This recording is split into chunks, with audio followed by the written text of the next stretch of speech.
chapter 10, chapter number 9, that is database. First of all, we are going to take a quick recap of this chapter, which is chapter number 9, database, what is file management, and then we are going to move on to some of the questions for this. So, मेरे पास chapter number 9 database के अंदर, first of all, in this chapter, you need to learn about how you can use a single database. हमारे पास single database क्या होता है, और single database के अंदर हमारे पास फील्ड्स क्या है, रिकॉर्ड्स क्या है, वैलिडेशन क्या है, बेसिक डाटा टाइप्स क्या है, टेक्स्ट, कैरेक्टर, बूलियन, इंटीजर, राल, रियल, चार, एसक्यूएल आइडेंटिफिकेशन क्या है. तो let's just start it. Now the word itself means databases. Database it means कि मेरे पास एक कलेक्शन ऑफ डेटा है, बहुत सारा डेटा है एक जगह के ऊपर. अब वो डेटा की बेटा बहुत सारी एग्जांपल्स हो सकती हैं. फॉर एग्जांपल, आपके पास एक स्कूल है. एक स्कूल के अंदर क्या डेटा होगा, जितने भी मेरे पास स्टूडेंट्स हैं उन सब का डेटा आपके पास अवेलेबल, मतलब सब का डेटा जो है आपके पास होगा. फिर उसके अंदर से हम आप उसको सर्च कर सकते हो. एक ऑफिस है, एक ऑफिस के अंदर 1000 एम्प्लॉयज हैं, उन सब का डेटा आपके पास अवेलेबल होगा. तो जब बहुत सारा डेटा एक ही जगह के ऊपर कलेक्ट होते हैं तो इसको हम डेटाबेस कहते हैं.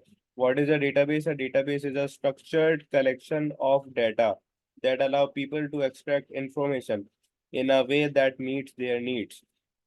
डेटाबेस हमारे पास एक स्ट्रक्चर्ड कलेक्शन ऑफ डेटा है जो that allows people to extract information in a way that meet their needs. अब फॉर एग्जांपल, स्कूल के अंदर मुझे उस सारे डेटाबेस में से सिर्फ वो स्टूडेंट्स चाहिए जिनका ग्रेड जो है वो ए स्टार आया है, या मुझे अपने ऑफिस में से सिर्फ वो सारे लोग चाहिए डेटाबेसेस में से जिनकी सैलरी जो है वो 50,000 है.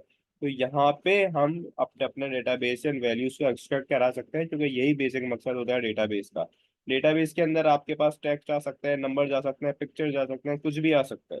अच्छा, अब हमारे सिलेबस के अंदर अभी for now we will be discussing single table database. When you are going to study AS level, तो उसमें फिर हम लोग डिस्कस करेंगे रिलेशनल डेटाबेस. अब बेटा, सिंगल टेबल डेटाबेस का मकसद ये है कि देखो, डेटाबेस के अंदर काफी सारे टेबल्स होते हैं. जैसे कि फॉर एग्जांपल मैं बोलूँ कि मेरे पास एक स्कूल का डेटाबेस है, तो स्कूल के डेटाबेस के अंदर मेरे पास टेबल्स कौन कौन से होंगे. सर, एक टेबल मेरे पास हो सकता है स्टूडेंट्स का, जिसमें सारे स्टूडेंट्स का रिकॉर्ड होगा. स्टूडेंट का नाम क्या है, एज क्या है, हाइट क्या है, विड्थ क्या है. मेरे पास एक और डेटाबेस का टेबल हो सकता है, फॉर एग्जांपल जिसको मैं अपने पास कहूँ कि एम्प्लॉयज, और उसमें सारे एम्प्लॉयज का डेटा हो सकता है. और एक और टेबल हो सकता है जिसमें मैं बोलूँ कि सारे टीचर्स का डेटा है. लेकिन अगर इसमें सिर्फ एक टेबल के ऊपर मैं काम कर रहा हूँ, या एक टेबल है मेरे पास, तो this is going to be considered as a single table database. तो डेटाबेस हमारे पास यूजफुल क्यों होते हैं? क्योंकि आपके पास सारा डाटा कंसिस्टेंट है, एक ही डाटा हम सब देख सकते हैं.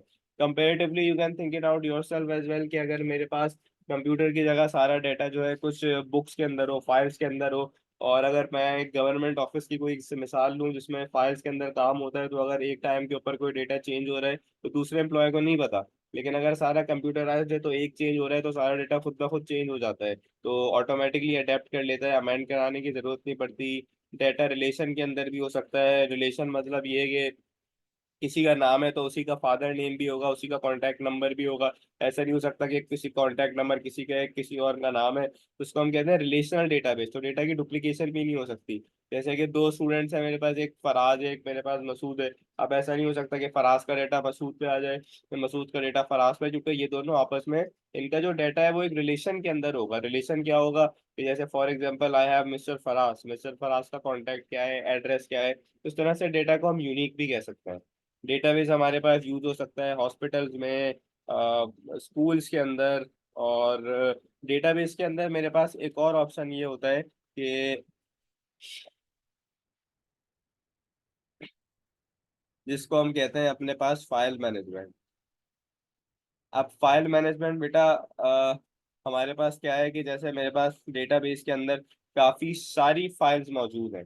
उन सारी फाइल्स को प्रॉपरली मैनेज करना, डेटा को अपने पास रखना, तो this is to be known as file management. अब जैसे कि डेटाबेस के अंदर फील्ड्स और रिकॉर्ड्स क्या होते हैं. अब पहली चीज़ तो ये समझो कि हमारे पास रिकॉर्ड्स क्या है. अब फॉर एग्जांपल, मैं एक स्कूल के अंदर गया और मैंने स्कूल के अंदर कहा कि मेरे पास मेरे एक स्टूडेंट है, इसका नाम है मिस्टर फराज, मुझे उसका रिकॉर्ड निकाल के दो. तो उसके रिकॉर्ड के अंदर सारे रिकॉर्ड आ जाएंगे इसके कि फॉर एग्जाम्पल ग्रेड 5 के अंदर इसका क्या ग्रेड आया था, 6 में क्या आया था, 7 में क्या ग्रेड आया था, इसकी जो है एक पूरी फाइल होती है हमारे पास। अच्छा, ये हमारे पास होती है रिकॉर्ड। अब वो record is a collection of data. अब अगर आपके पास आएगा रिकॉर्ड, तो रिकॉर्ड बेटा हमेशा किससे बना हुआ होगा, आपके पास काफी सारे टेबल से बना हुआ होगा। काफी सारे टेबल मतलब काफी सारा डाटा, और उस टेबल के अंदर फिर काफी सारी आपके पास फील्ड्स होंगी। और जब भी मैं आपसे फील्ड्स की बात करूंगा, तो फील्ड्स का क्या मतलब है, हमारे पास रॉज एंड कॉलम्स। अब देखो, जैसे कि ये आप लोगों के सामने एक टेबल है, इसको अगर मैं इस तरह से देख रहा हूँ, तो ये मेरे पास क्या बता रहे हैं, मेरा रिकॉर्ड 1 है, और रिकॉर्ड 1 के अंदर मेरे पास ये सारी फील्ड्स है। फिर ये मेरा रिकॉर्ड 2 है, ये सारी फील्ड्स मेरे पास रिकॉर्ड 2 के अंदर है। फिर मेरा रिकॉर्ड 3 है, एंड सो ऑन। तो आपके पास जो इस तरीके से चल रहा है, ये आपके पास क्या है, आपके रॉज, और ये आपके पास है आपके कॉलम्स। ये डेटाबेस का स्ट्रक्चर है। जैसे कि टेबल ऑफ पेशेंट्स हो सकता है, name patient, table of book हो सकता है, बुक्स, टेबल ऑफ अपॉइंटमेंट्स को हम अपॉइंटमेंट कह सकते हैं। लाइक जस्ट लाइक ये एक पेशेंट्स का टेबल है, रिकॉर्ड 1 है, उसके साथ first name, second first name है, उनकी सारे मेरे पास एट्रीब्यूट्स लगे हुए हैं। अच्छा, हम अपने डेटाबेस के अंदर वैलिडेशन रूल्स भी लगा सकते हैं। अब वैलिडेशन रूल्स का काम ये होता है कि वो ये चेक करता है कि जो डाटा हमारे पास आ रहा है वो हमारे पास एक्यूरेट है या नहीं। लाइक फॉर एग्जांपल, यहाँ पे एक पेशेंट का नेम है, फर्स्ट नेम है, फैमिली नेम है, डेट ऑफ एडमिशन किसी ने 99 लिखी हुई है। तो 99 आपके पास टेक्निकली इनकरेक्ट है, क्योंकि 99 जो है बेटा कोई किसी भी किस्म की डेट नहीं होती।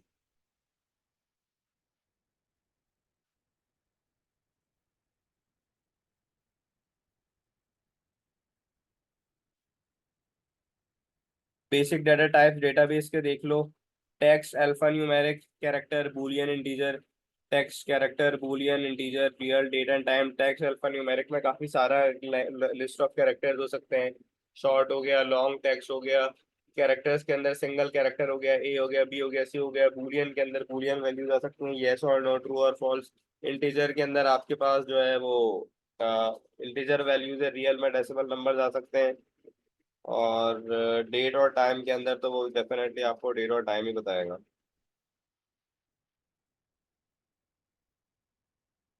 प्राइमरी की क्या होती है, प्राइमरी की आपके पास आपकी यूनिक की होती है। और यूनिक की के बाद हमारे पास है एसक्यूएल। अब एसक्यूएल क्या है बेटा, एसक्यूएल हमारे पास एक स्ट्रक्चर्ड क्वेरी लैंग्वेज है। स्ट्रक्चर्ड क्वेरी लैंग्वेज, सबसे पहले देखो ये क्वेरी क्या है। अब फॉर एग्जांपल मैं क्लास के अंदर आपको कोई भी लेक्चर दे रहा हूँ। अब लेक्चर सुनते हुए आपने रेज हैंड किया और आपने कहा sir I have a query. जब आपने कहा कि sir I have a query, तो इसका मतलब कि आपने क्या किया कि मैं जो लेक्चर दे रहा था उस लेक्चर के अंदर से, मतलब मैं भी तो कोई ना कोई डेटा आपको दे रहा हूँ ना। अपने लेक्चर की फॉर्म के अंदर मैं कुछ सिखा रहा हूँ, मैं कुछ नॉलेज दे रहा हूँ।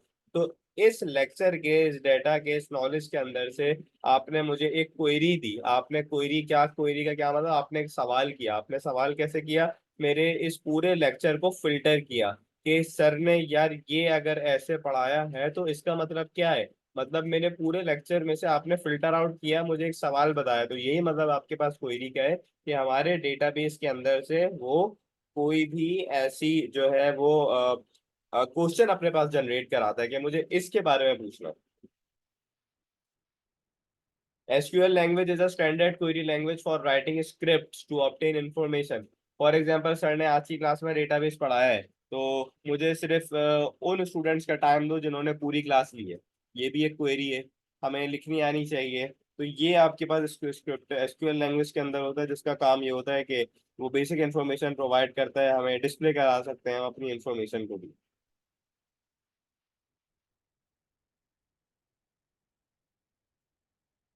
Do you have any queries till here?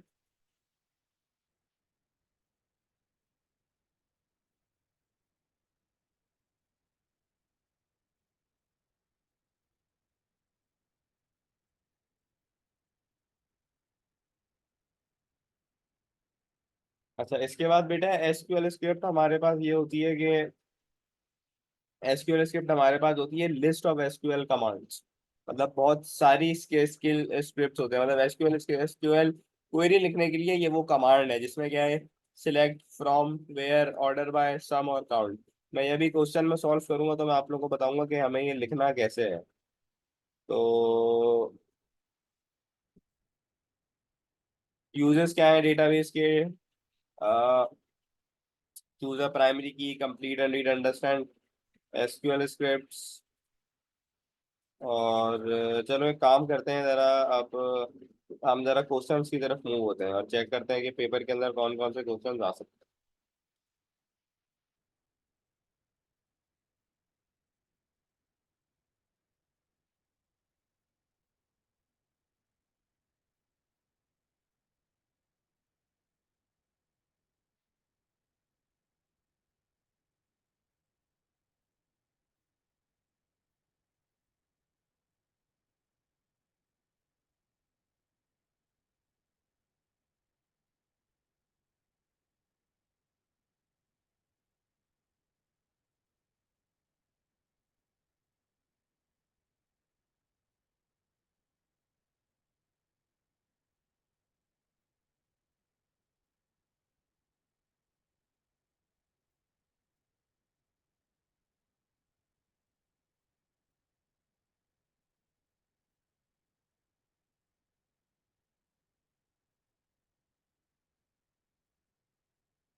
Okay, so let's discuss this question. अब मेरे पास स्पेसिमेन पेपर के अंदर 2A पे आपका ये सवाल है। और क्वेश्चन आपसे क्या कहता है? क्वेश्चन बेटा आपसे कहता है कि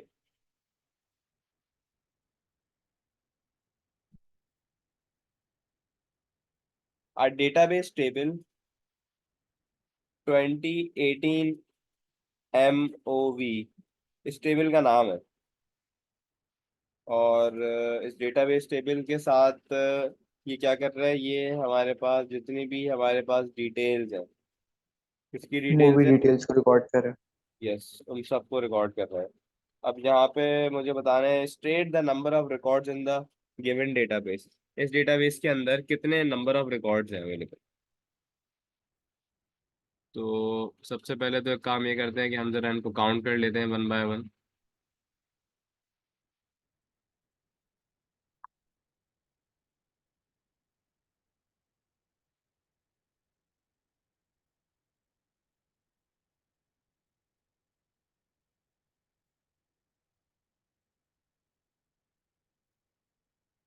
अब पहले मैंने अभी अभी आप लोगों को बताया कि रिकॉर्ड क्या होता है। रिकॉर्ड है, ये सारे रिकॉर्ड्स हैं हमारे पास। तो it's 1 2 3 4 5 6 7 8 9 10 11 12 13 14 15 16 17 18 19 20। Total number of records मेरे पास यहाँ पे कितने आ गए? क्या हो गया बेटा, 31 कैसे हो सकते हैं?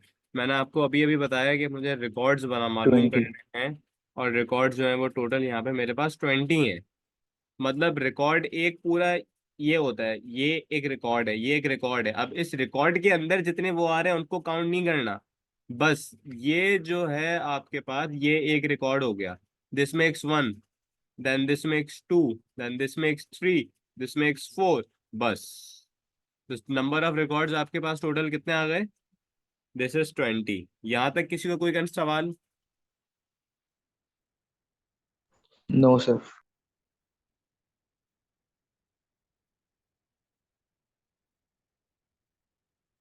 इसके बाद इसका बी पार्ट है। बी पार्ट में लिखा हुआ है, given the name of the field that would be use for the primary key. इनमें से कौन सी ऐसी वो फील्ड जो प्राइमरी की होनी चाहिए? What do you think?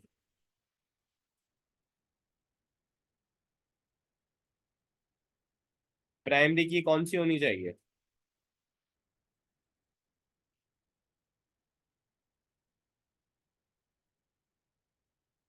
First one कौन सा बेटा? नाम बताओ मुझे उसका। कैट नंबर प्राइमरी की क्यों होनी चाहिए?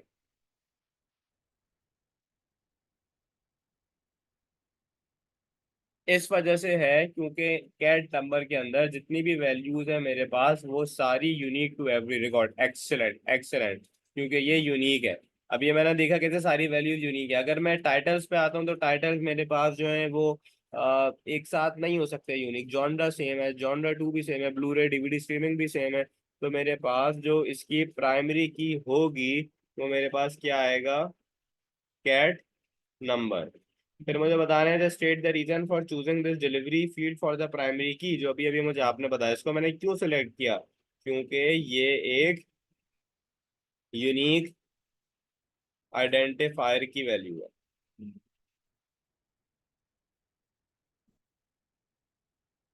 इसके बाद हमारे पास इसका सी पार्ट है, और सी पार्ट के अंदर लिखा हुआ है कि complete the table to identify the most appropriate data type for each field based on the data shown in the table. ये टेबल का नाम आ गया।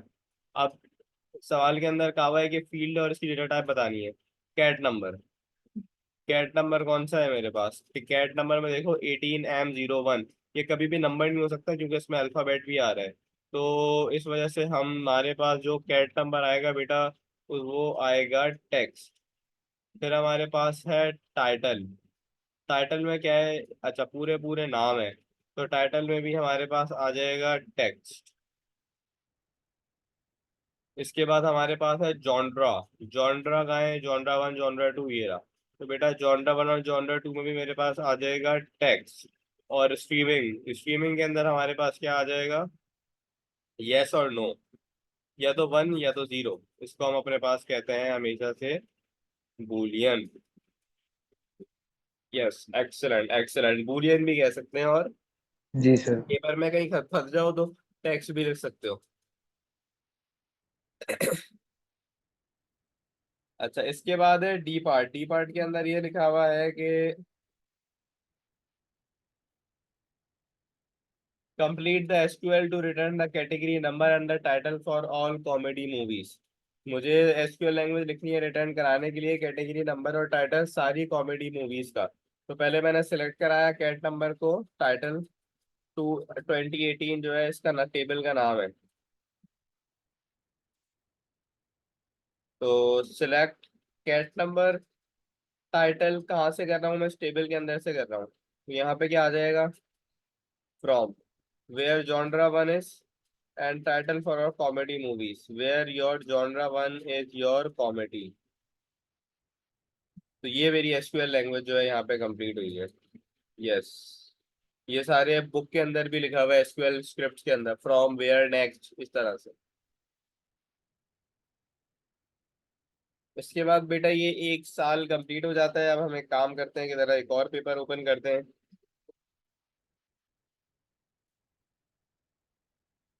ये जो अभी हमने किया है,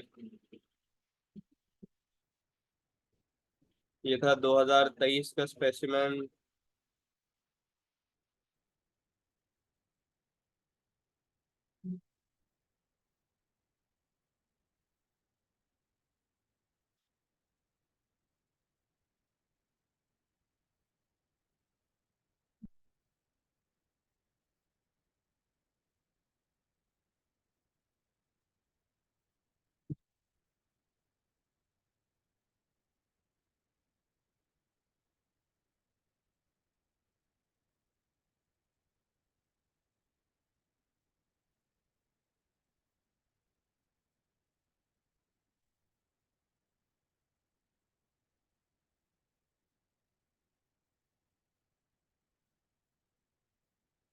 now I have the next question.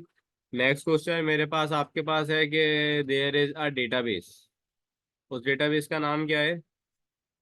Performance. और परफॉर्मेंस का काम क्या है? It is use to keep a record of performance at a local theatre. अच्छा, सबसे पहले क्या करना है? State the number of fields and records in the table. इस के अंदर कितने नंबर ऑफ फील्ड्स है? अच्छा, फील्ड्स हमारे पास क्या होती हैं बेटा? एक फील्ड ये रही, दूसरी फील्ड ये रही, तीसरी फील्ड ये रही, चौथी फील्ड ये रही, पांचवी फील्ड ये रही। टोटल नंबर ऑफ फील्ड्स मेरे पास पांच है। और रिकॉर्ड्स कितने हैं? 1 2 3 4 5 6 7 8। 8 रिकॉर्ड्स है मेरे पास। इसके बाद कहा गया है कि give two validation check that could be perform on the show number list. Show number field का है ये रही। इसके ऊपर मुझे क्या लगाना है? किसी भी किस्म का वैलिडेशन चेक, इसको चेक करने के लिए। तो कौन सा वैलिडेशन चेक हम लगा सकते हैं? तो अपने जहन के अंदर सारे वैलिडेशन चेक रखो पहले तो। ये वैलिडेशन चेक कौन कौन से होते हैं, वेरिफिकेशन कौन कौन से होते हैं। वैलिडेशन के अंदर बेटा आपके पास आ जाएगा लेंथ चेक, आ जाएगा आपके पास टाइप चेक, आ जाएगा आपके पास प्रेजेंस चेक, आ जाएगा आपके पास फॉर्मेट चेक, आ जाएगा आपके पास। ये सारे आपके पास कौन से हैं? वैलिडेशन के चेक। इन दोनों में से कोई भी यहाँ पे लिख दो। फॉर एग्जाम्पल मैंने लिखा है यहाँ पे लेंथ चेक, ताकि वो लेंथ चेक कर सके कि ये जो कैरेक्टर है मुझे 1 2 3 4 5 के हुई हो या ना हो। और ये लिख देता हूँ कि एटलीस्ट किसी ने इनको फिल कराया हुआ हो। तो ये दो हो गए। इसके बाद सी पार्ट है। सी पार्ट के अंदर लिखा हुआ है कि show the output that would be given by the SQL statement. इसका आउटपुट बताना है। तो इसने क्या करा है? पहले सिलेक्ट करा है डेटा को और टाइटल को। अच्छा भाई, टेबल का है तुम्हारा? टेबल ये रहा। इसमें से सिलेक्ट कराओ डेटा को और सिलेक्ट करो टाइटल को। सिलेक्ट कर लिया सर। ठीक है, अब क्या करें? उठाओ कहाँ से? फ्रॉम परफॉर्मेंस है। अच्छा जी, फ्रॉम परफॉर्मेंस है। ठीक है सर जी, ये रहा परफॉर्मेंस, ये टेबल है इसका। यहाँ से मैंने ये डेटा उठा लिया। अब मैं अपने पास सिर्फ इन दो कॉलम्स को देख रहा हूँ, बस इसमें से ही है। ये बाकी है जो भी है अभी मेरे काम का नहीं है, इन सबको भूल जाओ। Where not sold out and type is jazz. Where not sold out and type is जैस।